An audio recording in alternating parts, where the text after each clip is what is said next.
He was shouting before the automatic doors even finished opening. You could hear him from aisle 3. Sharp, entitled, violent in that way people get when they think no one important is watching. You stink, man. Seriously, you smell like you live in a dumpster. Get out of here before I call security. The store went quiet. People froze over their carts, eyes darting toward the commotion. A tall man in a suit, slick hair, expensive watch stood in front of the self-checkout lanes, pointing at an older black man with a scruffy beard, army jacket, and duct-tape sneakers. The old man didn't move. He stood quietly, eyes low, clutching a can of soup and a crumpled $5 bill. The manager started walking over, apologetic, nervous, whispering into a radio. The suited man turned to the growing crowd, voice rising. What? I'm the bad guy now? He's scaring customers. He's loitering. He's probably not even gonna pay for that soup. The old man finally spoke. His voice was low, steady. I served 2 tours overseas so you could yell in public and not get shot. You're welcome. The suited man blinked, visibly startled. But he wasn't done. Oh, please, that's what every bum says. I pay taxes. You want respect? Try taking a shower. The manager stepped between them now. Sir, please. You're disturbing the store. The suited man scoffed, adjusted his tie, grabbed his overpriced organic lunch from the counter, and walked out shaking his head. Murmurs spread across the aisles. Some people looked away, some whispered. But one person didn't look away.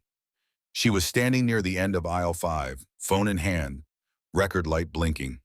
She'd caught the whole thing, from the first shout to the final insult. She waited until the store returned to normal, then approached the old man. He was quietly putting the soup back on the shelf. Excuse me, she said. That was awful. Are you okay? He nodded. I'm used to it. She hesitated. Do you mind if I ask your name? He looked up, eyes tired but gentle. Calvin, just Calvin. She smiled a little. I'm Dana. I saw what happened. And I think more people should see it. He shook his head. Don't waste your time. I'm just a ghost in this place. She looked at him, then at the video on her phone. Not anymore. She uploaded it right there, titled it, Wall Street Man Berates Homeless Veteran in Grocery Store. It took 2 hours to go viral. By sundown, it had hit 1 million views. Hundreds of thousands of comments poured in. People were furious. Some recognized the store. Some even recognized the man in the suit. Turned out he wasn't just anyone. His name was Gregory Marsh, VP of a major finance firm in Midtown. The internet moved fast, faster than Greg ever thought possible. His LinkedIn was flooded by nightfall. The firm's corporate email server crashed under the weight of complaints. The hashtag #respect_Calvin trended by morning. News outlets picked it up by noon. One cable show opened with the clip, played it 3 times, then cut to a panel discussing privilege, veterans, and decency. The host said, it's not just about one man yelling. It's about how we treat people who can't push back. Meanwhile, Calvin sat outside the same store, cross-legged near the bike rack, eating a sandwich someone had brought him. He didn't have a phone. He didn't know what Twitter was. He just knew strangers were suddenly kinder than usual. A woman handed him a fresh blanket. A teen gave him headphones and a bottle of water. A man in a suit, not Gregory, offered him a motel room for the night. Calvin declined politely. Appreciate it, just not used to sleeping indoors anymore. Back in corporate towers, Gregory Marsh's world was unraveling faster than his PR team could patch it. His boss called him in at 9:02 a.m. sharp. Greg, what the hell did you do? It was nothing, Greg insisted. He was loitering. I said what everyone was thinking. The CEO slammed a folder on the table. Inside, screenshots, headlines, threats of boycotts. You humiliated the company. We lost 3 accounts overnight. Our board wants blood. Greg tried to explain, apologize, deflect. It didn't matter. He was suspended immediately. Pending investigation. Translation, he was done. The next day, Donna, the woman who filmed it all, appeared on local news. She spoke clearly, calmly. It's not just about him yelling. It's about Calvin's face when he got yelled at. It's about how we treat people when we think no one important is watching. She started a GoFundMe for Calvin. Title, Let's Give This Vet a Real Thank You. The goal was $5,000. It hit $50,000 in 24 hours. Calvin still had no idea. His world didn't revolve around Wi-Fi or social feeds. He just kept showing up to that grocery store every morning, picking up cans of soup, sometimes bread, sometimes nothing at all. Just walking the aisles quietly like a man visiting the ruins of his old life. On the third morning, a news crew found him. They walked up slowly, mic extended. Calvin, we'd like to talk to you about the video. He looked confused. What video? They showed him on a phone. His eyes widened as he watched himself get yelled at. His jaw clenched, not in anger, but in something closer to shame. I don't like watching that, he whispered. The reporter lowered the phone. Calvin, the world's talking about you, thanking you, helping you. He shook his head. They'll forget in a week. But they didn't. Dana returned that afternoon. She brought printouts, a check from the fundraiser, now at $84,000, a letter from a nonprofit offering housing, a message from a therapist volunteering free counseling. Calvin just stared at the papers like they were in a foreign language. Why? He asked. Dana smiled, teary-eyed. Because you deserve it. Because it's about time someone saw you. Gregory Marsh, meanwhile, was unraveling. His name had become poison. No firm would return his calls. He tried to clean up the mess, released a statement, hired a PR agency, donated to a veterans group, but it all rang hollow. The internet had decided, and this time they weren't wrong. He was the man who screamed at a homeless veteran in broad daylight, and the world saw every second. The firm officially terminated his employment within the week. The press release was clinical, but the subtext was clear. We don't stand by monsters. Calvin, however, didn't want revenge.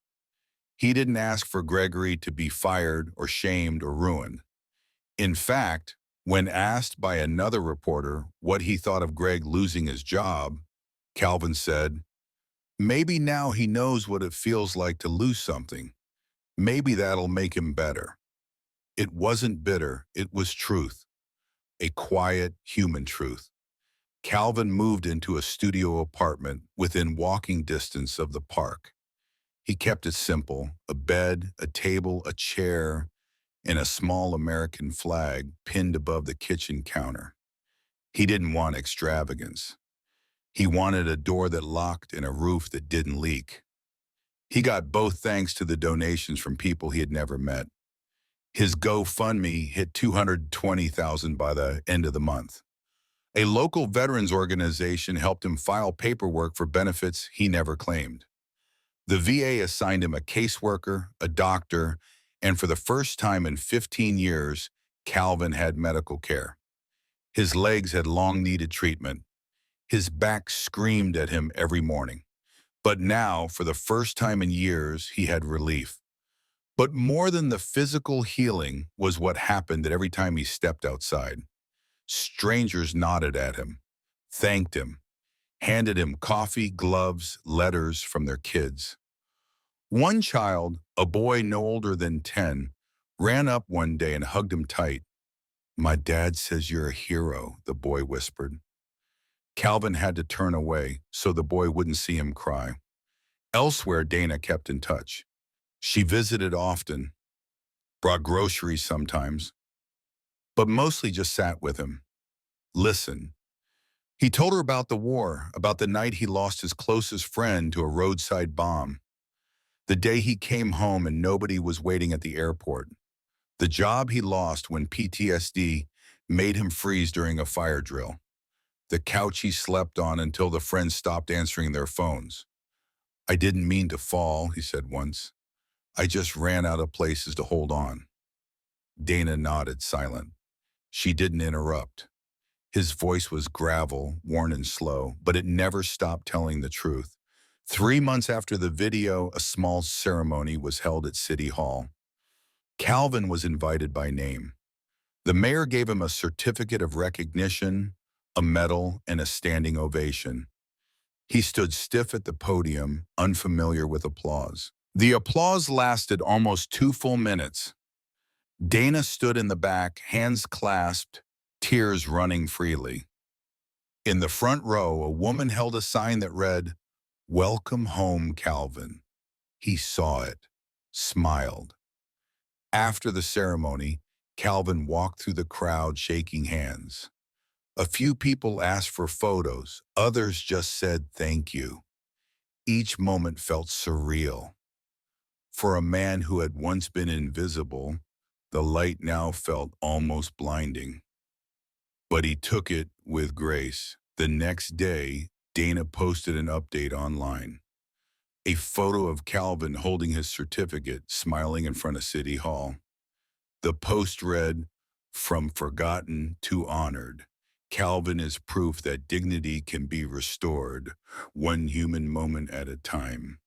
It went viral again. News outlets followed up with interviews. Some wanted documentaries. A film studio even called. Dana fielded requests, protected Calvin from the worst of it. She didn't want him turned into a meme. She wanted him respected. A few months later, Dana and Calvin spoke at a university together. A communications class invited them to talk about the power of social media. Donna explained how one video can tell a story the world refuses to hear. Calvin stood and simply said, "The phone didn't change me. It reminded people I'm still here." The students gave him a standing ovation. Soon, the story of Calvin was part of high school ethics classes, veteran resource guides, and online debates about homelessness policy. It made its way into city council proposals. New shelters were funded. One town started a Calvin grant for homeless veterans returning to work. It was more than viral. It was impact. Gregory Marsh reemerged 6 months later. His hair was longer, his suit gone. He appeared on a podcast to apologize. His voice was softer, slower. "I don't expect forgiveness," he said, "but I want to say I was wrong, I was cruel. And the man I yelled at showed more class in silence than I ever did with a microphone." Calvin was asked if he'd seen the clip. He had. He shrugged. "Some people change because they have to. Others change because they want to. I don't know which one he is, but I hope it's the second." He didn't hold grudges. There was no point. His life had already moved forward. A year after the incident, the grocery store put up a small plaque near the front entrance. It read, "In honor of Calvin, a reminder that kindness costs nothing, but means everything." Shoppers paused when they saw it. Some took photos, some bowed their heads. Calvin walked by it once in a while, nodded, kept moving. He didn't dwell. He didn't soak in attention. He lived simply, volunteered weekly at the local shelter, talked to other vets, bought them coffee, shared his blanket stories, washed dishes after group meals. Dana often joined him. They were never lovers, never relatives. Just two souls who found each other in the middle of a noisy world and decided to listen. One afternoon, a young man asked Calvin what he would have done if Dana hadn't filmed that day. Calvin smiled. "I'd have eaten my soup outside like always. Waited for the sun to go down. Walked the park line. Slept under the bridge. And I'd have done it again the next day." The boy frowned. "So nothing would have changed?" Calvin shook his head. "Not for me, but maybe for someone else next time." And that was the point. Calvin didn't seek justice for himself. He became justice for others. Without protest, without headlines, without demands, just soup, steel, and silence that roared louder than any man ever could.